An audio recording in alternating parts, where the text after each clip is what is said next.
માતા પાર્વતીની પ્રાર્થના પૂર્ણ થતાં પરમ પ્રભુ અદ્ભુત ચતુર્ભુજ શિશુ થઈ ગયા, એટલે કે ગણપતિ બાપા.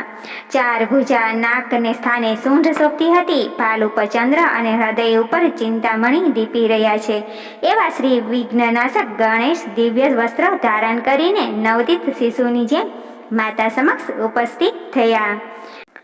બાળકનું રૂપ નિહાળી પાર્વતી વ્યાકુળ બની ગયા.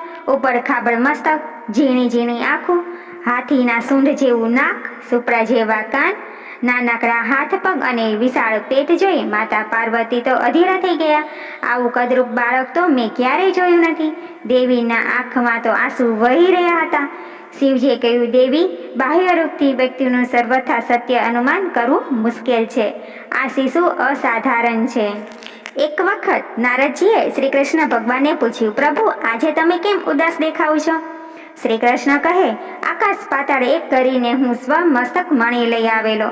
એ ચોરી ગયાનું મારા માથે આડ આવ્યું છે. હું એ બાબતે તદ્દન નિરાશ છું. મારા પર ચોરીનો આરોપ લાગ્યો છે. આ અંગે એક નાનકડી ઘટના પણ આ પ્રમાણે છે. દેવોના દેવ મહાદેવે ગણપતિને ગણના પતિ તરીકે સ્થાપના કરી. અષ્ટસિદ્ધિઓ સાથે તેમના લગ્ન કર્યા અને ત્યારબાદ ગણપતિના પાસે બ્રહ્માજીએ વરદાન માગ્યું, મારું સૃષ્ટિ સર્જનનું કાર્ય નિર્વિઘ્ન સફળતાપૂર્વક પાર પાડો. ગણપતિ બાપાએ તો તથાસ્તુ કીધું. ત્યાર પછી ગણપતિજી ચંદ્રના ઘરે પધાર્યા.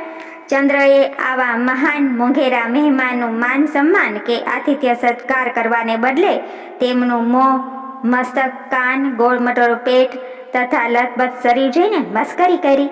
ગણપતિએ આ મસ્કરી લીધે ક્રોધિત ભરાયા. ચંદ્રને શ્રાપ આપ્યો, હે ચંદ્ર, તને તારા રૂપનું અભિમાન આવી ગયું છે.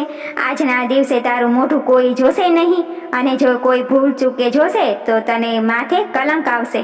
આ શ્રાપ સાંભળીને ચંદ્ર તો ભારે શરમ આવી. એ તો જળમાં રહેલા કમળમાં જ છુપાઈ ગયા. દેવોને ખબર પડી કે ગણપતિએ ચંદ્રને શ્રાપ આપ્યો છે અને તેથી ચંદ્ર શરમાઈને ક્યાંક છુપાઈ ગયા છે. બધા દેવો બ્રહ્માજી પાસે ગયા અને કહેવા લાગ્યા, બ્રહ્માજી, ગણપતિએ તો ચંદ્રને શ્રાપ આપ્યો છે, તેને લીધે એ પીડાઈ રહ્યા છે, એનું કોઈ નિવારણ બતાવો. ગણપતિના શ્રાપ તો ગણપતિ સિવાય કોઈ મિથ્યા કરી શકે નહીં, એટલે એમને પ્રસન્ન કરવા જોઈએ. પણ એમને કઈ રીતે પ્રસન્ન કરવા બધા દેવો પૂછે છે બ્રહ્માજીને. એમને પ્રસન્ન કરવા માટે ગણપતિ ચોથનું વ્રત કરવું જોઈએ. ગણપતિની કોઈ પણ ધાતુની મૂર્તિ બનાવી અને ગણપતિની સ્થાપના કરી તેમની પૂજા કરવાની.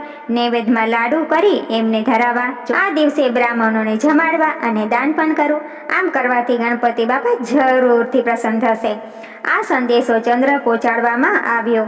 આથી ચંદ્રએ ગણેશ ચોથનું વ્રત શરૂ કરી દીધું અને પ્રાર્થના કરવા માંડી, હે ગણપતિ દાદા, મારી અસમજણને કારણે ભૂલથી હું આડું અવળું બોલી ગયો છું, પણ હવે મને એનો ખૂબ ખૂબ પસ્તાવો થાય છે. આપ તો દયાળુ છો, તો મને આ શ્રાપમાંથી મુક્ત કરો.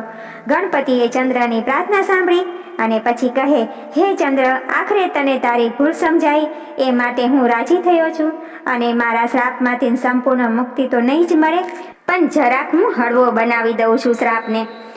તો ચંદ્ર કે, ભલે ગણપતિ દાદા, પણ બીજના ચંદ્રના દર્શન કર્યા વગર ચોથના દર્શન કરશે તેને કલંક લાગશે. છતાં પણ ગણેશ ચોથનું વ્રત જે કોઈ શ્રદ્ધાપૂર્વક કરશે તેની ઉપર મારી કૃપા હંમેશા રહેશે. ચંદ્ર તો દર વર્ષે આ વ્રત કરતા રહ્યા અને સુખી થતા રહ્યા અને ભગવાન શ્રી કૃષ્ણ પણ ગણેશ ચોથનું વ્રત કરી અને આવી પડેલી ઉપાધિઓમાંથી મુક્ત થયા. આમ જે કોઈ ભાવિક શ્રદ્ધાપૂર્વક ગણેશ ચોથનું વ્રત કરશે, તેના વ્રતની કથા કહેશે અથવા સાંભળશે, તેની ગણપતિ દાદાની કૃપા દ્રષ્ટિ હંમેશા રહેશે અને સુખ પણ ખૂબ જ આપશે. હે ગણપતિ દાદા, તમારું વ્રત કરનારને ચંદ્રમાની જેમ સુખ શાંતિ આપજો અને સદાય કલ્યાણ કરજો. બોલો ગણપતિ દાદાની જય.